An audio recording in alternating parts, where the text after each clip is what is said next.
Sveicināti marta noslēgumā. Šodien, kā jau ierasts, atskatīsimies uz pagājušās nedēļas notikumiem. Kardarbība Irānā turpinās. Šobrīd jau rit 5. nedēļa. Izraela turpina triecienus, visvairāk koncentrējoties uz Hezbollah grupējumu pozīcijām. ASV savukārt reģionam nosūta papildspēkus, floti un desanta vienības. Principā galvenais risks ir, ka ir iespējama arī sauszemes kardarbība no ASV un Izraēlas puses. Savukārt Irāna atbildes triecieni visiem ASV un Izraēlas sabiedroto objektiem tuvu austrumu reģionā, un Houthi grupējumi un Jemena ir pievienojušās Irānas pozīcijām un arī veic pretuzbrukumus ASV un Izraēlas pozīcijām. Līdz ar to šobrīd Saudarābijā ne tikai skarta viena no lielākajām sašķidrinātās dabasgāzes pārstrādes un iekraušanas rūpnīcām, bet arī naftas pārstrādes rūpnīca. Šādi kardarbībai, protams, turpinoties un Hormuza jūras šaurumam esot praktiski slēgtam, pasaulē no energoproduktu un īpaši naftas produktu viedokļa jau draud bilances šoks, ko tas nozīmē, ka šī brīža eskalētās naftas cenas, kas ir virs $115 par barelu, un arī Eiropai dabasgāzes cenas, kas kardarbības laikā ir bijušas vidēji robežās no 45 līdz 65 eiro, var turpināties nākamos 3 līdz 6 mēnešus, arī tad, ja drīzumā tiktu panākta kāda pamiera vienošanās.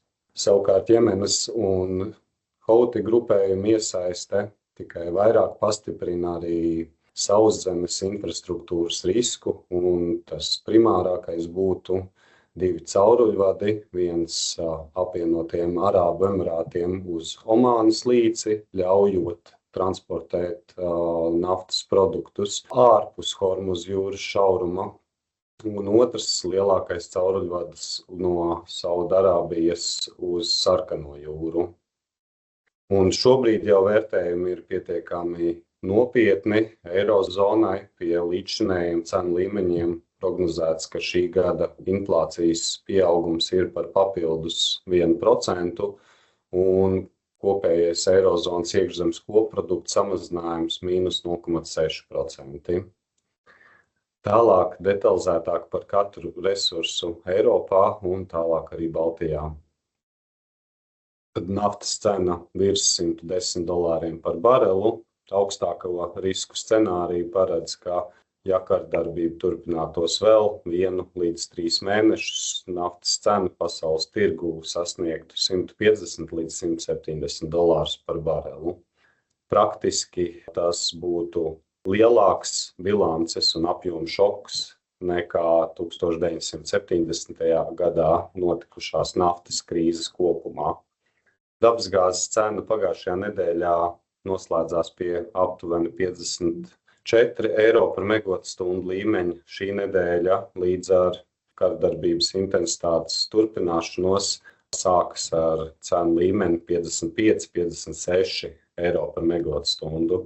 Eiropai gāzes krātuves ir pie 28% aizpildījuma.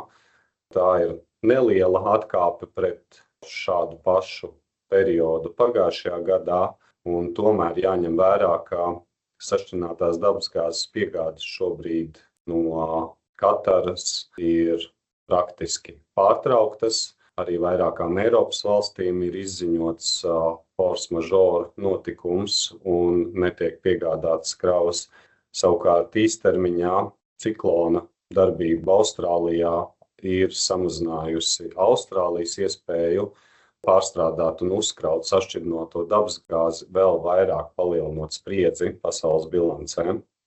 Savukārt kvotu tirgu no vienas puses ekonomikas palēnināšanās vedināt arī uz atteikšanos, jeb pieprasījumu kritumu energoresursos un it īpaši fosilajos un vedinātu emisiju kvotu cenas lejup, bet no otras puses daudzas industrijas jau prognozē pārslēgšanos uz ogļu kurināmā izmantošanu, kur tas iespējams, un ja to darītu tādas lielas ekonomikas kā Vācija, tad principā dēļ emisiju intensitātes kvotu pieprasījuma apjoms kāpj, un iepriekš prognozētā emisijas sistēmas izmaiņa, kura varētu veidot aptuveni 10 vai 15% samazinājumu kvotu cenās, principā tiek nodzēsta ar šiem te pretējiem faktoriem.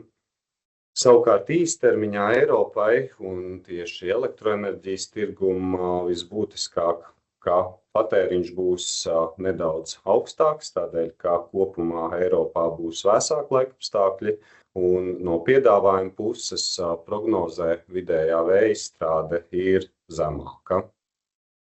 Pagājušajā nedēļā elektroenerģijas tirgu Ziemeļvalstīm apgabalos vidēji pie 45 eiro par megotstundu, Baltijas valstīm pie 52 eiro par megotstundu. Abiem reģioniem ir cena samazinājusies pret iepriekšējo nedēļu, un tie galvenie faktori ir, ka pagājušajā nedēļā bijis gan zemāks pieprasījums, gan arī pieaugusi vēja izstrāde. Šobrīd Ziemeļvalstīm un Polijai cenas ir kāpušas arī vērtējumā par 2027. gada elektroenerģijas bāzes piegādi finanšu instrumentu tirgu. Ziemeļvalstu apgabaliem cenas robežās no 47 līdz 60 eiro par megotstundu ar viena gada bāzes piegādi. Polijā pie 102 eiro par megotstundu, un Vācijā cena ir svārstījusies ap 100 eiro par megotstundu.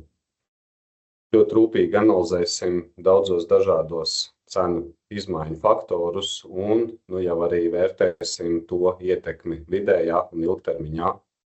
Uz tikšanos nākamnedēļ!